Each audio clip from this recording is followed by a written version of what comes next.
Well, the two front runners are Hichilechi as well as Mr. Edgar Lungu from the Patriotic Front. The two candidates are the ones that have really distinguished themselves as front runners. The other 9, frankly, will end the title of also ran come tomorrow evening. So it's those two really. And if you look at the one candidate of the governing party, he has distinguished himself as a people's leader, the sort of guy who is in touch with the masses, and from what we are picking up, he's going to benefit handsomely from what Michael Sata, the president who died late in October, actually did. He did a lot of infrastructure work. He had a lot of there was a lot of faith and confidence in him from the masses here in Zambia. So he will, Mr. Lungu, it would appear, is actually going to benefit from that and is the guy to watch. This election, we are told, is for him to lose. His main rival, much as he commands a lot of respect and support from the business community, but also from the more affluent classes here in Zambia, he continues to sort of have a problem. He doesn't really command a great deal of confidence among the lower classes, which are in the majority. You could see yesterday when he was speaking at the rally where we were, that he was trying very hard to actually speak their language. He was trying very hard to speak to the issues that Zambians want to be spoken to about. Now, for the latest on the Zambian elections, let's now cross live to Lusaka, where SABC contributing editor Mvuyo Mvoko is standing by. A very good morning to you, Vuyo. And can you give us the latest there in Lusaka? Well, good morning, Elvis. Well, over the next in the next couple of hours, we're expecting one of the front runners, Edgar Lungu, who is the candidate of the Patriotic Front, to hold his last rally. It's the last push. The front runners, one had his rally, main rally yesterday here in Lusaka, and Lungu is having his this afternoon. But we're also expecting a lot of the heads of the various observer missions of multilateral institutions, among them the African Union, Kgalema Motlanthe, who's going to head the African Union delegation, as well as Minister Ngwana Mashabane, who is heading the SADC delegation. They are both expected to arrive this afternoon. They will be meeting with the IEC and some of the key players in this election. But we are, of course, also expecting a lot of dignitaries to arrive or to begin to arrive as they prepare for the all-important inauguration that has already been confirmed for Friday. So a lot of activity is expected here today. Elvis? Vuyo, looking at the elections, the people of Zambia, are they excited about these elections?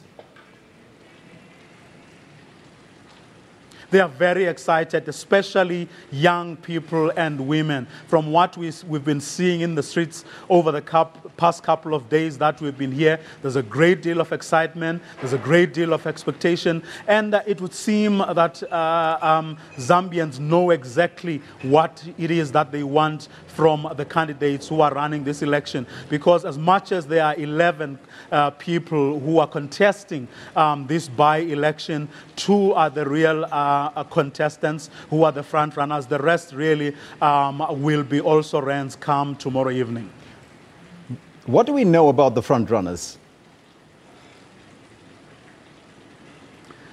Well, the one who is expected, or his followers are expecting to take over from Michael Sata, who died about 3 months ago, is not. He's a very much of a quiet guy. He's a less known quantity, really. Although they say, well, first of all, that is going to ride on the back of Michael Sata, given his popularity and the popularity of his party. And and the fact that they are the majority party in parliament by far. So he's going to ride the wave, so to speak. And they think that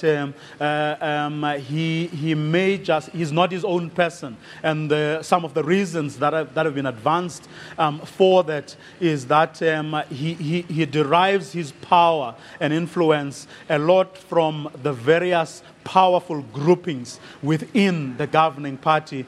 So there are fears that he may not be his own man. He has never really come out. It's been difficult for people to assess him, to get a sense of who he really is. Hence then the assumption that there are a lot of people who are behind him, who are actually propping him, making him what he has become. And if you look at the battles he has had to fight with the acting president, for example, and lots of other groups or factions within the governing party, you do indeed sort of understand where his critics are coming from. And if you listened to what he was saying yesterday, a lot of which was reported in the papers here this morning, where he too seems to acknowledge that people don't know much about him and people haven't seen the real him. He seems to be aware that that may just be one of his Achilles heel. But of course, we will. It's too late now. What has happened? What people know about him is what they know about him.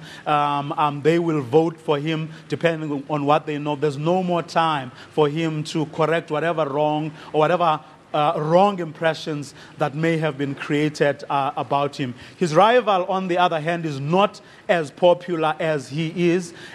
His coalition of parties are not really as powerful, as influential as the Patriotic Front. Nevertheless, he has grown over the past few months, we are told. And you could see, yesterday we did attend, his rally here in Lusaka, his last rally.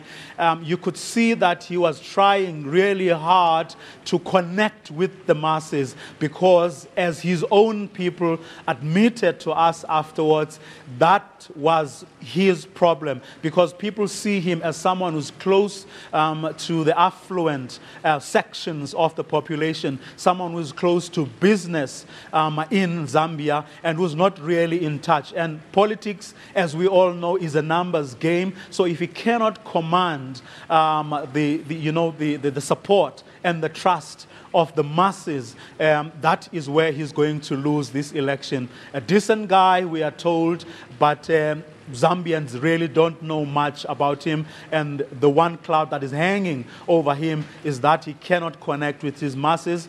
Of course, there have also been a lot of, as you know, with every election, there'll be truths, half-truths, lies, and conspiracy theories. Not too long ago, there was a theory that business people from across the continent, including our own Oppenheimers, were behind some plot to try and fix this election and to make him, or to actually get the other smaller parties to agree to him being their sole candidate. In other words, rallying around him. Of course, we don't know whether that was true or not. As I say, in elections, there are all sorts of things and rumors that circulate around. But part of that problem has been the fact that he too is not as known, or is not as open a book as I guess Zambians would have wanted him to be. Elvis?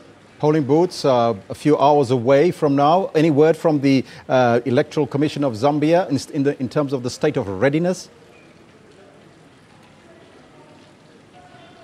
Well, we did speak to them a day ago yesterday, where it was all systems go. They were ready for the election. But when we spoke to the to ISA, the Electoral Institute of Southern Africa, earlier on, they did tell us about a few incidents. One of them was here in Lusaka, where the supporters of the two main rival parties had a little skirmish.